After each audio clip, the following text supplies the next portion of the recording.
શ્યામ Agrotech Junagadh Prafulbhai. આજે મારો mobile number છે 9879999327.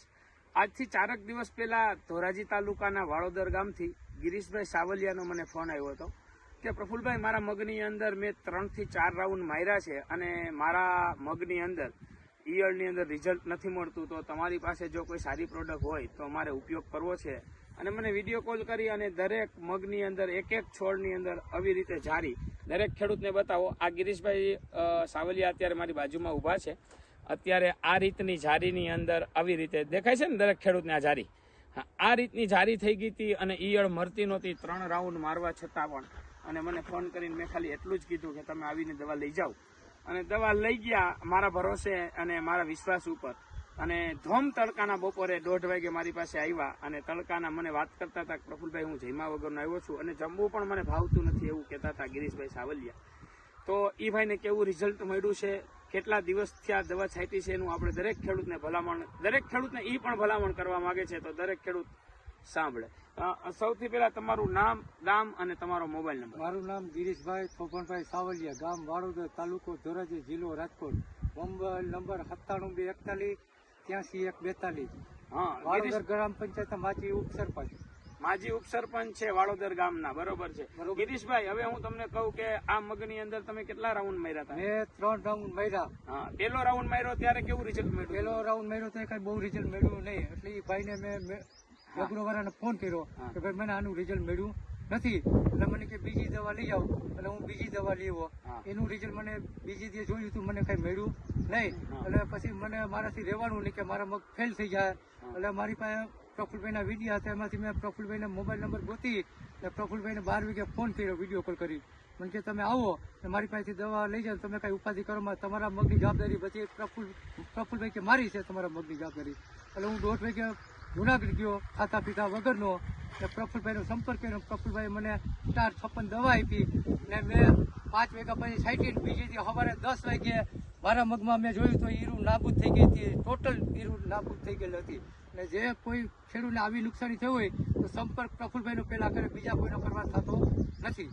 બીજું ગિરીશભાઈ, હું તમને એવું કહું છું કે અમારી દવાનો તમે ડોઝ માર્યો ત્યારે તમે મારી પાસે દવા લઈ ગયા ત્યારે મેં તમને કેવું કીધું હતું કે રિઝલ્ટ કેટલા સમયમાં મળશે એવું કીધું? પ્રફુલભાઈને ત્યાં હું દવા લાવ કે પ્રફુલભાઈ કીધું કે તમે 456 દવા મારો મારી, તમને 24 કલાકમાં મારું રિઝલ્ટ મળે. જો રિઝલ્ટ ન મળે તો મારા પૈસા જોતા નથી. હા, બીજી વસ્તુ એ કે તમે માર્યા પછી 24 કલાક પછી તમે જોવા આવ્યા હતા, કેટલા સમયમાં જોવા આવ્યા હતા? હું 24 કલાકે પૂરી નથી, 20 કલાકે નહોતી થઈ, 18 કલાક જેવું થયું જોવા આવ્યું તો ઈરું મરેલી મને જોવા મળી. મેં પ્રફુલભાઈને વિડીયો કોલ મેં બતાવી હતી કે ભાઈ જો તમારી રિઝલ્ટ છે ને આ ઈરું મરી ગયું છે. હા, તો દરેક ખેડૂત એવું કહેતા હોય છે કે 24 કલાકની અંદર ઈયળ મરે નહીં ને એ વાત ખોટી છે, તો એના વિશે શું કહો? ના, 24 કલાકમાં ઈરું મરી જાય. દવા આ છાંટે તો મરે, બાકી બીજી દવા ઊંચા મેલી છાંટે તો મરતી નથી ઈરું. એટલે ખેડૂતનું બધી દવામાં પાણીમાં દવા થાય છે.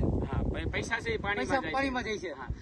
દરેક ખેડૂતને હું ભલામણ કરું છું, ગિરીશભાઈ તો ભલામણ હજી પછી કરશે, હું ભલામણ કરું છું કે કોઈ પણ ખેડૂતનો જો પાક બગડતો હોય કાંઈ પણ, તો તમે એકવાર ટ્રાય કરો, છતાં તમને રિઝલ્ટ ના મળે તો બીજી વાર અવશ્ય અમારો સંપર્ક કરજો. અમે ખેડૂતના હિતમાં કામ કરીએ છીએ, ખેડૂતને સારું રિઝલ્ટ મળે, ખેડૂત સદ્ધર થાય, ખેડૂત નુકસાનીમાં ન જાય. જો 1 રાઉન્ડ માર્યો એટલે 6 દિવસ તમારે રાહ જોવાના, બીજો રાઉન્ડ મારો એટલે પાછા 6 દિવસ રાઉન્ડ, તો 12 દિવસની અંદર તમારો આખો પાક છે એ નિષ્ફળ જાય. અને પછી અમારા ડોઝ આપી અને ખોટા તમને ખર્ચા કરાવી અને વધારે તમને ખર્ચામાં ઉતારી અને પછી અમે પણ નક્કી ના કરી શકીએ કે આ મગ થાય કે નહીં થાય, એમ એ ડિસિઝન અમે ના લઈ શકીએ. એટલે દરેક ખેડૂતને હું ભલામણ કરું છું કે એકવાર તમારો પાક નિષ્ફળ ગયા પછી, એકવાર દવાનો છંટકાવ કર્યા પછી અવશ્ય અમારી મુલાકાત લેજો. અમારી પાસેથી દવા ના લ્યો તો કાંઈ નહીં, પણ અમારી ખાલી સલાહ લઈ અને તમે જો ઉપયોગ કરશો તો તમને સારું એવું રિઝલ્ટ મળશે. બીજું ગિરીશભાઈ, હું તમને કહું છું, હવે આજે તારીખ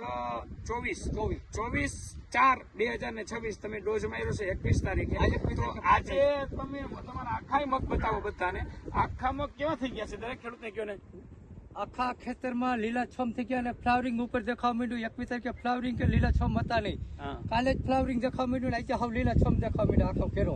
એમ ને? હવે મને એમ થયું કે મારા મગ કંઈક થાય પ્રફુલભાઈ હિસાબે. હા, અને બીજી વસ્તુ હું તમને કહું છું કે હવે તમને આ મગની અંદર તમારે 2 જ રાઉન્ડ આવશે દવાના. કેટલા? 2 જ. બીજું કાંઈ કરવાનું છે નહીં. અને આ તમારા મગની જવાબદારી તમે હવે અમને આપશો એટલે આ મગ તમારામાં હવે કોઈ વસ્તુ કાંઈ થવાની નથી. બરાબર? બીજું, હવે દરેક ખેડૂતને તમને જે રિઝલ્ટ મળ્યું છે એ રિઝલ્ટ સાંભળે, મનની અંદર ઉતારે અને એનો ઉપયોગ કરે એવી ખેડૂતને તમે દરેકને ભલામણ શું કરો છો કયો? હા, ખેડૂતને શું ભલામણ કરો છો કે ભાઈ આ પાકની અંદર તમારે શું પ્રોબ્લેમ હતો, શું થઈ ગયો, એ તમારા એ જોઈને જ તમે બધાને ભલામણ કરો. હવે મારે આ મગ મેં વાવ્યા ઘરે ઓણ, નકર મારે ભાગ્યું જ હોય. ઓણ મેં ઘરે વાવ્યો ને હું પોતે જ ખંભે પંપ લઈને દવા છાંટું છું. મને મહિના દીના મગ છે, જારી દેખા મળી, મેં બહારથી દવા લીધી, મને કે આ મારો એટલે મેં દવા મારી. ચોથી દી એનું રિઝલ્ટ મને કે બીજી દવા લઈ જાઓ, બીજી દી મેં દવા મારી તો એનું રિઝલ્ટ મળ્યું નહીં. પછી મને શંકા કે હવે આ મારો મગ ફેલ થઈ જાય, એટલે મેં પ્રફુલભાઈના નંબર મારી પાસે વિડીયોમાં હતા, મેં એનો સંપર્ક કર્યો. પ્રફુલભાઈ કે તમે આવ્યો, હું 1.5 વાગે ત્યાં ગયો તો પ્રફુલભાઈ પાસેથી સ્ટાર 56 દવા લેવો ને મેં બપોર પછી મારીને બીજી દી ખબર જોઈ તો એનું નાબૂદ થઈ ગઈ. એટલે કોઈ પણ ખેડૂતને આવો પાકમાં નુકસાની થાય તો પ્રફુલભાઈનો સંપર્ક કરે શ્યામ એગ્રો જુનાગઢની. તો એનું રિઝલ્ટ એને મળશે ને? આ રિઝલ્ટ 100% મળે, એની જવાબદારી મારી, પ્રફુલભાઈની નહીં. બસ એમ ને? હા હા, બસ એમ તમે જવાબદારી લેશો ને. દરેક ખેડૂત એવું કહેતા હોય છે કે 24 કલાકની અંદર રિઝલ્ટ ના મળે. તો જે કોઈ વાતો કરે છે એને અને જેને ઉપયોગ કર્યો છે એ બેનો ડિફરન્સ આવે છે. એટલે લોકો ઘણીવાર લોકો એવી પણ મારી વાતો કરતા હોય છે કે શ્યામ એગ્રો વાળા પ્રફુલભાઈ છે એ ગિરીશભાઈ સાવલિયાને 5,000 રૂપિયા દઈને વિડીયો ઉતારે છે. ના, એવું કઈ નથી, એવું કઈ નહીં ભાઈ. પ્રફુલભાઈ તો અમુક આપણે ખેડૂતનું સારું કરવા આવ્યા. હા, તો અમુક ખેડૂત એવી વાતો કરતા હોય છે મારી તો કરવાવાળા ભાઈ બીજા હોય કેટલે 5 ના 25 નીકળે. પછી જોવે છે નજર સામે આપણે જોઈ છે સાચું છે ને. હમણાં જ મેં તમને ફોન આવ્યો, હમણાં જ તમને ફોન આવ્યો, આપણે વાત કરી. હા, આપણે મંગલપુર થી ફોન હતો ભાઈ કેતનભાઈ નો, કેતનભાઈ ને કેવલભાઈ, બે ભાઈઓનો. હમણાં વિડીયો કોલ ની અંદર એને મારા હજી 2 જ રાઉન્ડ મળ્યા, મારા સંપર્ક ની અંદર હજી છે અને હજી અંદાજે 10 દિવસ થયા છે. પણ એને વાત કરી, તમારી સાથે હું વાત કરી ગયો ને મારી સાથે એવી વાત કરી કે તમે પ્રફુલભાઈ નો સંપર્ક કરી, મોટા પાયે હારામાં હારું છે, નકર તમારા મગ પતી જાય ને પ્રફુલભાઈ કે એ દવા છાંટજો તો જ તમારા મગ થાય, નકર થાય નહીં. આવી ભલામણ હતી મંગલપુર કેશોદ તાલુકાના ગામથી કેતનભાઈની. અને દરેક ખેડૂતને હું પણ હાથ જોડીને વિનંતી કરું છું કે તમારો જો કોઈનો પાક બગડતો હોય તો અવશ્ય અમારો સંપર્ક કરજો. અમારી દવા ના લ્યો તો કઈ નહીં, પણ તમારો પાક છે ને નિષ્ફળ જતો બંધ કરવાની મારી જવાબદારી છે. શ્યામ એગ્રોટેક, જુનાગઢ.